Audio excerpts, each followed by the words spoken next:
Do it properly. I did! Hello, my name is... Hi, I'm Sharon, and she's Frankie. Oh, she's Frankie. Oh, based on that, yeah, I'm probably Frankie tonight. Sorry. I don't know. Welcome. Just sort of, yes. Oh, yes, sorry, go. Welcome to another video. We try to talk about our dinner challenges and sewing projects challenges that we set for ourselves and each other. Today, we don't really have a plan for today, actually, because we don't have any projects to really reveal. And we don't have anything to unbox, so it's all going to pile up next week. So, we have had dinner with the themes from last week's dinner challenge. I've got a tiny sewing update with the things that I've been doing. I've got a teeny tiny sewing update. Oh yeah, I decided what I'm going to sew. Yeah, by the time you remember it, we'll be up to it. And then we'll draw another challenge for next week. Yeah, so sorry. Okay, I don't know why it's hard today, and I don't know why. Okay, so for dinner, last week. Oh yes. You drew the starter. Yes, I did. Oh yes, I did. Oh shit. I don't know what I was looking around for. Not the starter. I've got Jimmy Buffett as the starter, which is really exceptionally interesting to me because I know I've had that before. Jimmy Buffett as a starter, and I couldn't remember what I'd made as Jimmy Buffett for a starter, so I googled Jimmy Buffett food and presumably came out with the same page of Jimmy Buffett foods that I read the first time. And I thought I was being really inventive to not make cheeseburgers. Instead, I made fish tacos. And then tonight, the moment I put those things together, I thought, I've done this before. Yeah. And what's worse, I remember that the first time I did it, I made 2 fish tacos each for a starter, and it was way too much food. And I did it again. So I've had Jimmy Buffett starter twice from the bag and twice made the same thing, fish tacos. The difference is this week we only ate half of it. So we had one fish taco, which they were quite filling. I didn't get any better at making them though, did I? They were good. But they were quite filling. It would help if I didn't look at the picture. Maybe if I actually read the recipe, I'd probably... But I just looked at the picture, and so I just put slaw and some chipotle lime dressing and put it together. Yeah, I mean, I think that's exactly what a fish taco should be. It's just the scale of it for a starter was quite big. And then because the entire time we were having our starter, we were looking at, because Jack got Maine, and he got Jack's choice, and he bought from TJ Katsu some chicken katsu curry and some other bits and pieces. So it was a little bit... And there were the bags on the table, and you could see the size of it. Like when there were 2 bags, and you know. Yeah. So it's a big meal for 3 people. Yeah, so we had some chicken katsu curry. I had to eat all of mine because I'm not here tomorrow to eat the leftovers. So some other people... They're going to be eating the leftovers. And I ate with chopsticks the whole night, and I did really well, except for 2 little spots of curry sauce here. That is true. And that happened right at the end, after she declared herself the winner. I just realised how stupid that was. I just boasted to all of 6 viewers that I managed to eat my dinner without spilling it on myself. Nearly. With chopsticks. Everybody else can use chopsticks. I can't use chopsticks. Yeah. You did well, and you did manage to get through the entire meal without spilling it on yourself. It's only once you declared that you'd done it. That's true. Yes. That is true. It's only after I boasted that I spilled curry sauce on myself. There's a lesson there that you won't learn. You're a bitch today. Oh my god. It's no wonder you've had no one to talk to all week. God. So for dessert, I can't actually remember exactly what I had. It was something to do with Canadian Sheepdogs and a band. It was a rock band. A Canadian rock band called the Sheepdogs. So I don't know why they were in there either. I must have, at some point, they must have come through on a reel or a feed or something, or YouTube. And I have listened to an extraordinary amount of Canadian Sheepdog rock band to try and understand why it was in the bag. I ended up with a wine called The Last Shepherd, because that's kind of sheepdog-ish. And then I was going to get just like a bottle of ice cream. Oh, yes. Because that's what Spot, the Jack Russell actual sheepdog, used to like to eat. But then I got a little bit smarter. Jack Russell sheepdog. Well, she was a Jack Russell, and then she used to herd sheep because she didn't know that she wasn't a sheepdog. If you know, you know. So then we ended up with, from the supermarket, pre-made crepes, some ice cream and maple syrup for dessert, and it was quite nice. It was absolutely wonderful. Yes. And far too full. Well, you know, and I wasn't listening up until the point where you and Jack were arguing over whose problem I'm going to be when I'm really old. No,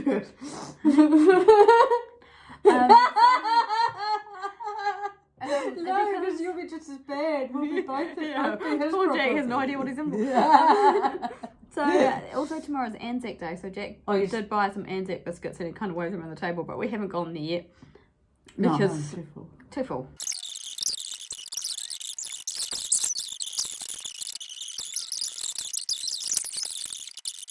Can I digress from something that doesn't really have an agenda? Oh, yes, there was an agenda. Sorry. I'll just. Should I keep wow. that cackle's dying in. Oh, you're not going to edit that out? No. That's my own damn fault for picking on you, isn't it? Oh, that's what I was laughing about. Sewing wise, how are you going this week? Okay. What? Sewing wise, how have you gone this week? Should I just keep drinking my wine? Can't hurt. Oh, should I grab the pattern? Sure. Okay, well you can edit this bit because... Or maybe not, I don't know.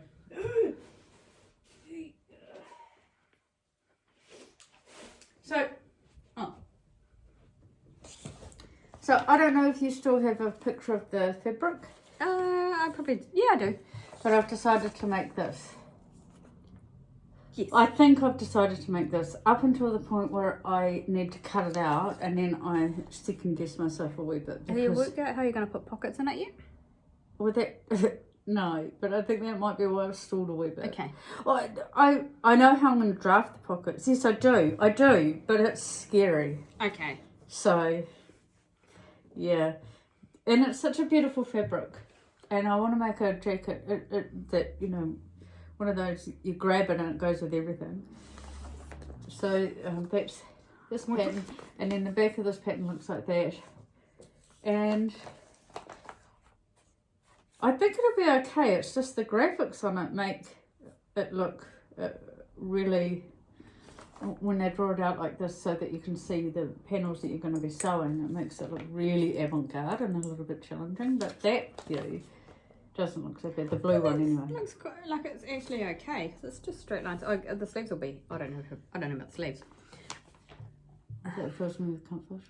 Oh well, I have actually mostly finished my grey fabric, whatever we're calling it, challenge. So I've made a jacket, and for some reason I thought it was going to be a quick, easy sew, but actually it was quite complicated. And it's McCall's pattern, so the instructions and places were a little bit vague. So there was a fair bit of unpicking. It's quite hard to unpick that stuff, by the way, because the cotton matches quite a lot. And so that's why I had to go and get the domes today, because to finish it off. So I got to the end when, I'll just put on the domes. But I don't have any domes. So then we got into a whole thing of I'll buy domes online, but you buy them from Spotlight. And then you have to spend $120 for free shipping. You don't have to spend $150. You could just pay for the shipping for what you actually need. It's not worth it for like domes to pay $10 for shipping. It's not worth it. So then I was gonna get. Then you're gonna spend over $100 on. I know. So the whole thing didn't make sense. So I thought I could just go to Spotlight and get the domes, but then Spotlight was too far. So I got some domes today.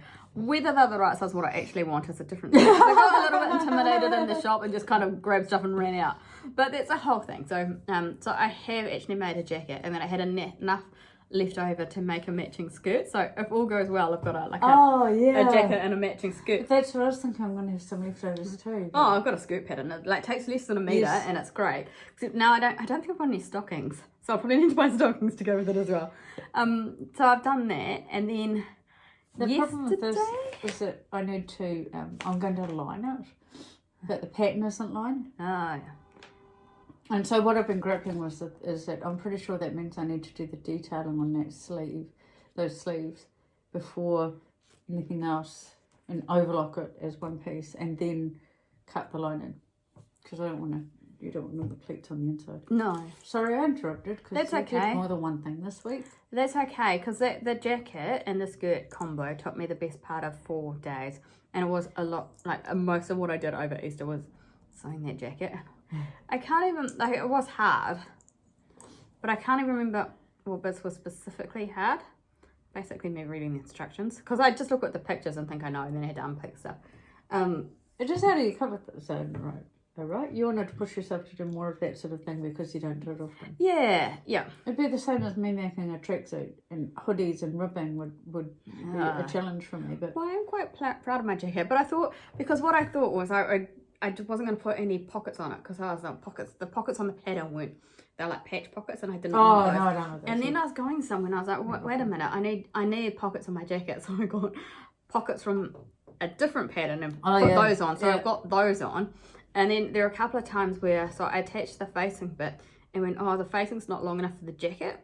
So then I kind of patchworked it together and I overlocked it all and top stitch in place. It all looked nice. And then I had a look at the instruction and went, oh no, the facing is long enough. I've just stitched it in the wrong place. Unpick it all. My unpicker does a lot of the heavy lifting. Anyway. When I went to fashion design school, 1 year before I got pregnant and dropped out, they had a whole module on sewing blazers, because it's actually, even women's blazers, it's actually quite involved. And it is that facing length, and it's... Well, I feel like I've misled you, because I haven't actually sewn a blazer, I've sewn like a jacket thing. Oh, but it's not the normal... Well, no, it's a little bit different. You'll see it soon, because I just need to put the domes on, which I now have. And then take a picture. That's the bit you always struggle with. Yes. Mostly because I forget. But then also this week, yesterday I started, because in that jacket cutting out adventure, I cut out 3 jackets. So I started on jacket number 2. And that's the one that frays a lot. So I've started sewing that. Oh my God, it frays. So I'm kind of stitching and pinning. Those patchwork pieces. Putting those together. What was I thinking? I know what I was thinking. I was trying to be clever and different, but... So the sleeves in this thing that I'm making now are a little bit, they're not complicated, they're just, you need to be a bit precise.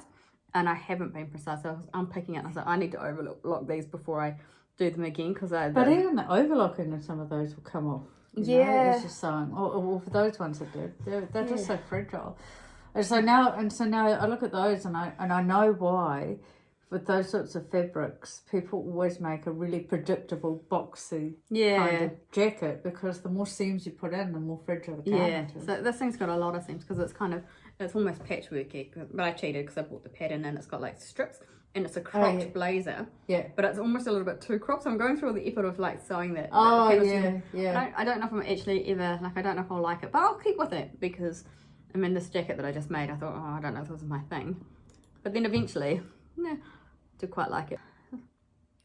With the jacket that I made for Jack, it had one of those, I do this so often, with the that when you do the collar and that last little line is not meant to be sewn up into the collar, because it actually fits into the lapel. I've made that same mistake before with a beige jacket that I did, and I left it up, so it looks then weird in 1970s. And so with Jack's one, I think, is it a design feature? No, it's a fault, because I'm sewing it for him, not for me. So for that one, I took the time to unpick the top stitching and then the stitching of this bit and this bit, and then I had to insert it and sew it. So I actually don't know, but the blazer is the next thing on the list, so that's all cut out ready to go. So now we need to do our dinner challenge for next week. Did we talk about this? Oh, we did. Sorry, I remember. No worries. It was 20 minutes ago. So. Okay, so here are the bits. I got dessert again. Do you want to swap? It means I got mine. Oh, okay, that's not how we do it. No, we're not. Let's swap. That's not how you do it. Okay. Well, we can if you want, but... Oh, no, now I've made things weird. It's just I've already done dessert.